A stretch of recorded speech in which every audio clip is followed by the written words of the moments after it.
大家好，欢迎来到快乐手工。昨天晚上啊，我女儿呢拿她手机给我看里边的一张照片，她就问我，她说妈妈，你这个会不会做啊？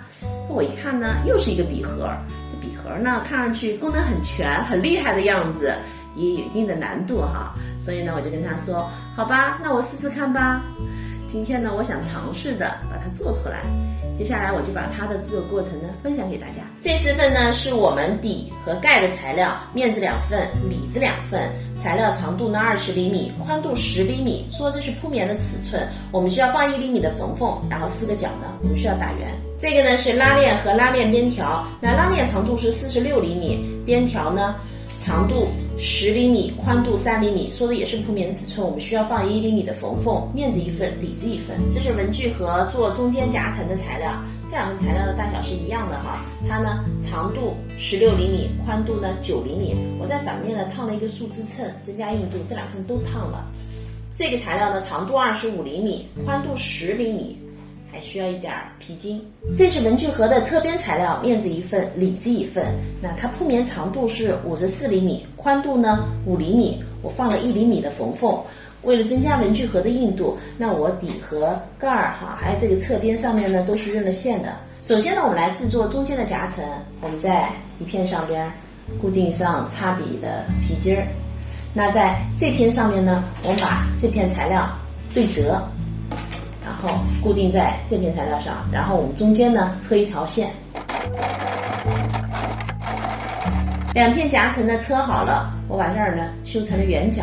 接下来我们把这2块材料啊反面和反面相对，然后呢用包边带，我们把这3条边给包上，中间的夹层呢就做好了。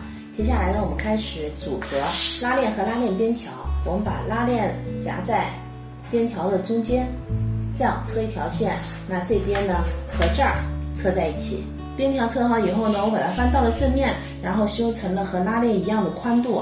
接下来呢，我们把它和盖儿的面子组合在一起，让我们中心点和边条的这里的中心点对齐，然后呢整个车一圈。一圈车好以后呢，我们把拉链向里窝，然后盖上它的里子，然后呢车一圈。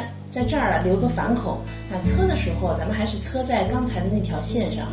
车好以后呢，我把材料翻到了正面，那这儿的反口呢，我用长针法把它给封上了。然后呢，我们拿出之前做的这个夹层材料哈，我们把它搁在这儿，中心点和中心点咱们把它对齐，然后车一条线。这条线车好以后呢，我们这个夹层呢就固定在盖上了。接下来呢，我们拿出侧边的材料。我们把里子和面子2端对齐，然后这样车一条线，那我们侧边呢就变成了这样子的一个环形。然后我们需要把里子和面子固定在拉链的这个边上。同样的，我们正面呢和正面对齐，然后车一圈。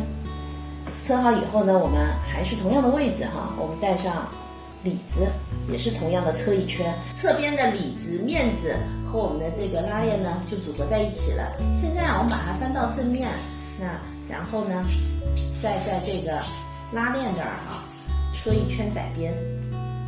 侧边上的窄边车好以后呢，我们拿出底部的里子和面子，中间呢我夹了一层双面胶，我们用熨斗把它俩固定在一起。